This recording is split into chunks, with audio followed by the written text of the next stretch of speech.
Rings of Power is a show that struggles a bit to get going, but now with episode 6 titled Udûn, things finally seem to start. Udûn is the Sindari name of the first fortress of the first Dark Lord Morgoth and means something like Underworld, or in the index of Lord of the Rings, even Hell. You all remember that Flame of Udûn line from Gandalf. While all we have seen so far in the show was set up, bringing characters where they need to be, explaining things, this episode felt now like the actual story started, finally. And besides a few things, I thought it was a pretty solid one, though there are still a few problems with it and some fears I have, plus some book lore concerns, but that we will discuss in a moment. I'm Chris, aka ThePhilosophersGames, and as always, spoiler warning. I at least assume you have seen the first 6 episodes and maybe the Lord of the Rings films. I try to avoid book spoilers of future events that might be in the show, but of course we will look into book details as well. Also, shoutouts to the artists who allowed me to use their fantastic artworks like Kimberly 80, Ted Naismith, Sara Morello and Jenny Dolphin. The episode consisted of a lot of fighting, as to be expected. We start with Arondir collapsing the Tower of Ostirith. Ostirith means, I assume, House of the Watch. We learn from the show and Amazon's info that it was once built by Morgoth and his servants. After that, we see Galadriel, Isildur, Elendil, Miriel and the other Númenóreans on the ship sailing to Middle-earth. Here we learn more about Isildur and his dead mother. I quite liked the dialogues here. Also, small addition, Miriel's map is really cool and somebody transcribed the writing system into Latin letters. On the map we can read, for example, Pelargir, which we know from the Lord of the Rings books and which was founded in the Second Age, so maybe has colonies already on Middle-earth, though it did not seem like it, maybe a future spoiler or just an Easter egg. Then cut to Arondir, who escapes and returned to the village. He brought the villagers another day to live and prepare to fight the orcs. We learn that the black sword can't be destroyed with a simple hammer. A scene I liked because it shows that they at least tried. Then they have to battle the orcs in the village at night and find out that the first wave they could defend against were mostly the villagers that decided to fight for Adar, with a few orcs mixed in. In this moment of realization, they are ambushed, overwhelmed and pushed into the tavern by the main orc army. A lot of villagers are wounded or killed by arrows. Adar pressures them to give the black sword hilt to him. Theo gives it to him to save his mother. Then they hear rumbling and the Númenórean cavalry appears, kills all the orcs, chases down Adar, captures and interrogates him, and when all want to celebrate their victory, Waldrek, who was asked by Adar to do something for him, now uses the black sword to unleash Udûn, hell. It causes water to pour into the valley, and the trenches and tunnels lead it to Mount Doom, which then breaks out and covers the Southlands, aka Mordor, with ashes and fire, which our protagonists realize in shock. What I liked about this episode, besides something actually happening on the grand scheme of things, moving the main story forward, is that even though it was busy, it focused on some details. At the beginning, we see Adar planting some seeds, which he maybe found in the village or had them with him, as it seems an elven tradition in Rings of Power. I'm not aware of that ever being mentioned in the books, but I have to admit I liked this detail and it felt fitting, and it was hinted at in episodes before. Adar seems to use this elven tradition for himself, planting new life in defiance of death. Interestingly, Tolkien often uses phrases about planting seeds when describing the schemes of Morgoth in the book Morgoth's Ring. However, I love that the show adds some details like this and comes back to them. Valandil, when he kills this orc, also uses the exact technique Galadriel taught him last episode. Another cool detail, somebody shouts Gimbatul, which is subtitled as Find Them, and it's of course black speech mentioned in Lord of the Rings. It's one of the words written on the One Ring from the line One Ring to Find Them, Ajnask Gimbatul. We also later hear Halbrand saying he wants to bind that feeling fighting with Galadriel to him. I would not be surprised if we find also the word rule and bring them in this episode somewhere as well. Need to watch it a few more times. I think that was on purpose, and of course book and film fans noticed this. It can be of course argued that black speech as language was established by Sauron in the Dark Years, which were the years where Sauron was strong in the Second Age. In the show he seems not to be living there yet, ruling over the orcs, so technically black speech would not exist either, but that is a change I can live with. Another detail is that on Arondir's ring and bracer we can read Oplin something, maybe Aiel. I think the same is written on both. Pilin is Quenya for arrow, and some language fans suggested that Plin could be the Sindarin word of it. O can mean about, but hard to say. Need to look more into it. Speaking of Sindarin, I also want to mention that we now hear some people speak it. Usually we have seen tons of Quenya, which is basically Elven Latin in the Second Age, and the language to converse with others, especially Sylvan elves, would be for example Sindarin, so the massive Quenya use was strange, though here and there it makes sense. In Middle-earth, Sindarin is back, but strangely it's only used when talking to horses, so it seems most steeds only speak Sindarin. Of course, Norolim, Run Swift, is a clear Peter Jackson reference, where this is said by Galadriel's granddaughter Arwen. I have to admit, I like the reference. The show also took time to explore a few characters a bit more, and there were some good dialogue moments in my opinion as well. For example, Galadriel talking to Isildur, and later her talking to Halbrand, or her talking to Adar. Galadriel really shines this episode. I'm also pretty neutral on all the Peter Jackson references. What felt a bit unfitting again were some strange decisions by characters and some directions of the story. For example, how did the villagers leave the tower unnoticed? Did they teleport? It felt like they were trapped there, but they could just walk away. And after the ambush of Arondir in the tower, the villagers got one more day and the orcs can't move during daylight. So the same question occurred as last episode. Why not leave the Southlands, also known as Mordor? I admire their bravery, but it felt a bit forced. I guess with a black sword, the orcs and Adar would have chased them, but at some point they could have met elves who might have been able to help them, and Arondir should know where to look for help. Though, to be fair, Mordor is pretty isolated, and in contrast to some map information, it seems the orcs are Norse, where one of the few exits of Mordor is. Though one might ask, how did the Watch not notice the orcs? It feels like the map information we got so far are not fitting. However, another option for the villagers would be to leave the sword behind and just leave and keep their lives. It's, I guess, the typical we know how it ends and afterwards you know it better anyway, but still, there are better places in Middle-earth to dwell, and orcs make this place extremely dangerous. Also, Aldar's compassion for fallen orcs was reduced a bit as well. Another detail the show does really bad and feels often immersion breaking is size and time.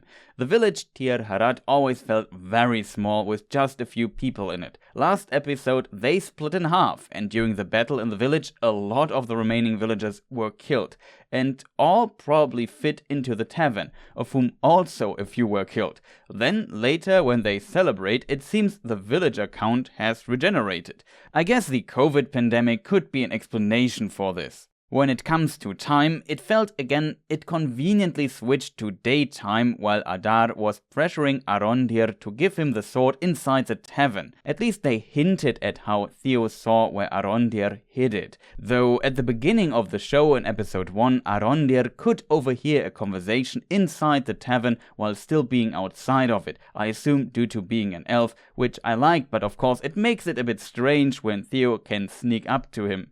Especially when he has the intention to hide it in a way nobody in the village knows its location.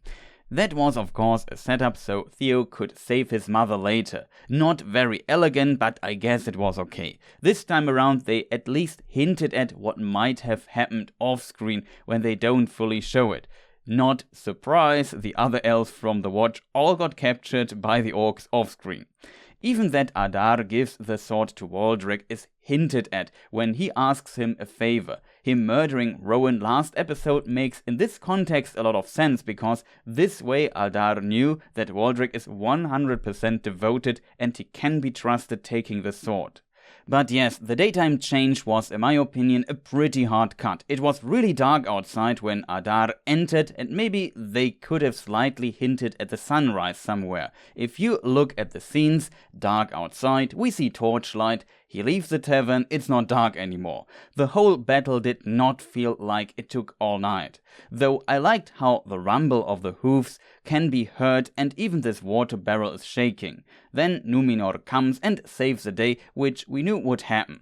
The fighting scenes were okay, I felt, though I asked myself why Amazon age-rated this episode with 12 years on German Prime Video.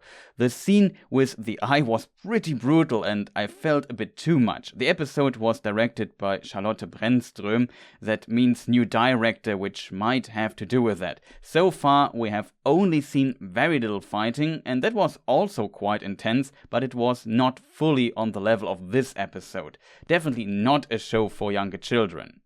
Then the weird tunnel thing. So all the sword does is unleash the water, and Adar could not have just found another river, which we see on this map here, closer to Mount Doom to redirect it there with his tunnels. Or he could not have just destroyed the dam with the help of his orcs when he conquered the tower.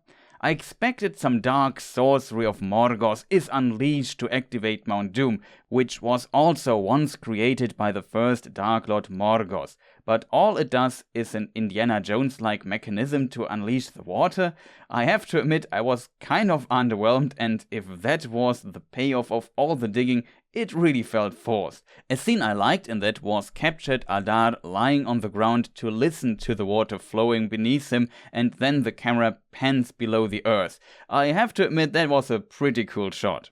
Also, that nobody checked the bag with the sword Adar had with him was a classic film trope. It was so obvious that it was just a distraction and that Waldrick had the real one the whole time. Maybe it's just me, but I saw the twist coming miles away. Of course it's not bad, but it's standard. And sometimes I wish Rings of Power would be a little bit less standard. Even if they would have discovered the sword missing, it was already too late, and we are here again at the topic of time and space. How long does Waldrick need to get to the watchtower?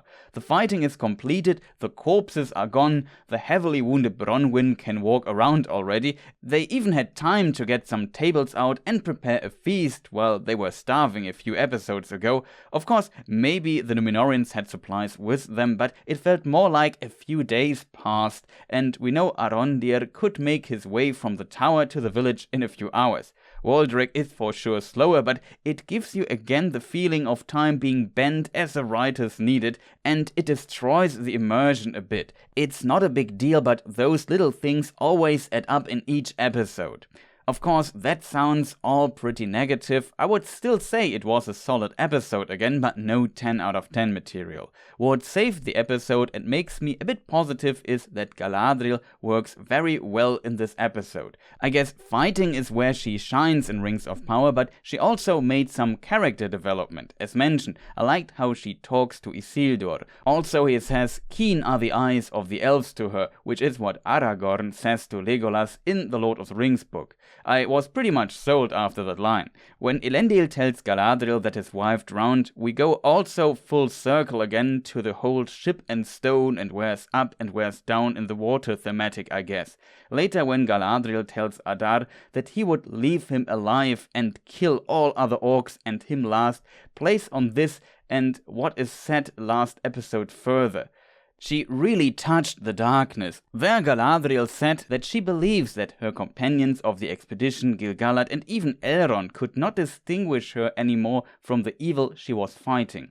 This pretty much shows here. One could argue it's just orcs, but Tolkien states in a text published in Morgoth's Ring, "Orcs must be fought with the utmost severity. They must not be dealt with in their own terms of cruelty and treachery. Captives must not be tormented, not even to discover information for the defense of the homes of elves and men. If any orc surrendered and asked for mercy, they must be granted it, even at a cost." This was the teaching of the wise, though in the horror of the war it was not always heeded.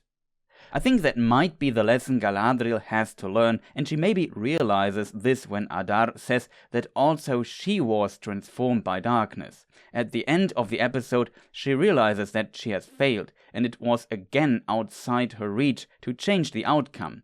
Again, a pretty cool dialogue with Adar, which includes some very interesting lore details as well. Adar makes a good point by saying that both of them are creatures of the One, the master of the secret fire, of God. And we learn that he is one of the elves captured by the first Dark Lord Morgoth, from which the orcs originate, as I and many others predicted. For completeness' sake, Tolkien wrote many orc origin stories. In Lord of the Rings and the Silmarillion, we find the version with elves captured by Morgoth and turned and corrupted into the first orcs. In Lord of the Rings, it's more vaguely hinted at. It's, I guess, the most common version of this that fits parts of the lore best, and so it was to be expected we find it here, though it was not the latest version of that orc origin story Tolkien wrote. Still pretty nice to see it explored here a bit. Adar, I assume, also mentions that Sauron wanted to reorder Middle-earth, which is exactly what Sauron wants to do in the books as well. In letter 184, Tolkien describes how the second Dark Lord wants to become a god king and bring the whole world under his will and give it the order he envisions. In the show, he seems to search some knowledge which is, I assume, related to planning the creation of the One Ring. What dark secret he has not found yet, I can't tell. But Adar also says something strange, that he split Sauron open and killed him. Of course, you can't really kill Sauron. If you would kill his physical form without the One Ring existing, he would be in a bit of trouble though. One time his physical form gets destroyed, and there he had the One Ring. He could not take a fair form again. This is even mentioned in the Lord of the Rings Appendix A, so even as spirit being, losing the original physical form he had consequences. There is the theory that multiple people are Sauron in the show, which of course would have no base in the books, but the show might ignore this, but I don't see too much evidence for that. We still have the Stranger as clearly more powerful entity, and the writers also at times hint heavily at Halbrand. When it comes to the Stranger, maybe Sauron's physical form was really slain and he was in some form re-embodied, which is why the Stranger feels so childlike at times. Halbrand would be strange because we see him quite human at times, struggling with his past, not really like a Dark Lord in disguise. There are some scenes where he is alone, so no reason for him to put on an act there, except they drastically changed Sauron.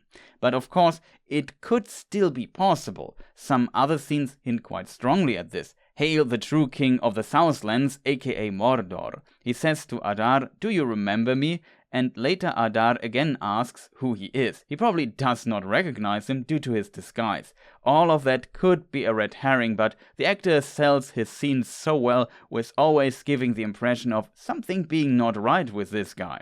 The potential Halbrand and Galadriel romance part I really dislike though, no matter if he is Sauron or not, but could be again a red herring here.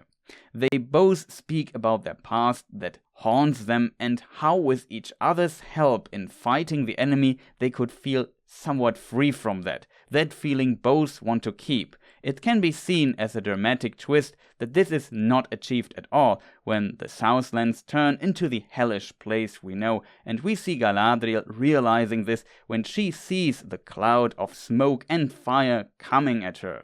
The terrible wars she fought might be back, and the land she wanted to protect and defeat her enemy in is lost, and now a place ideal for a Dark Lord and his orcs. In addition, we see that Adar escaped. So, in my opinion, this scene could be there to contrast them seeing the redemption at the horizon with the transformation of the Southlands into Udûn. Suddenly, the enemy is so far away again, and it seems like she is waking up in the First Age in the Battle of Sudden Flame, the Dagor Bragolach, where at least in the books 2 of her brothers died, and the first Dark Lord could turn the war by 180 degrees by releasing fire, orcs, balrogs and dragons from his besieged second fortress Angband. From here, the elves would slowly lose the war until the High Angels or gods intervened, thanks to Elrond's parents Eärendil and Elwing. Here it seems history repeats for Galadriel, and this scene where she sees fire and smoke coming at her is in this context a powerful moment. Really the 1,000-yard stare, and we talked about her having PTSD before. One has to admit that the explosion of Mount Doom looked really spectacular, but it shows that the vision of Galadriel slaying the last of the orcs and defeat the enemy and his servants once and for all is foolish. Mount Doom was a relic of Morgoth, and even though Morgoth was defeated long ago and bent into the void, his evil is still there. So evil can't just be defeated by combat alone. The world must be made anew, and that is also a very Tolkienian thought, which I hope Galadriel slowly realizes now. She must hold the evil at bay and oppose it, but she will never defeat it. Something much greater must happen for this, and it must be supported by a power much greater than hers. Interestingly, Adar seems to understand that much better than Galadriel, which makes these dialogue scenes really stick out for me, and in this dialogue with Adar, she really found her match. And it's nice to see this quality finally happening in the Galadriel arc. The actress also showed a really good performance here in my opinion. Imagine keeping the quality parts and having a really good Elrond part in parallel. And I think people might then really enjoy the show. What is also interesting, the dust cloud of Mount Doom also blocks my vision as book fan a bit. Now almost anything can happen, which is pretty good, though I still hope they don't go for the Galadriel and Halbrand romance route, and that Halbrand is not Sauron, but maybe becomes the Witch King or the King of the Dead if it has to end on a dark note with him.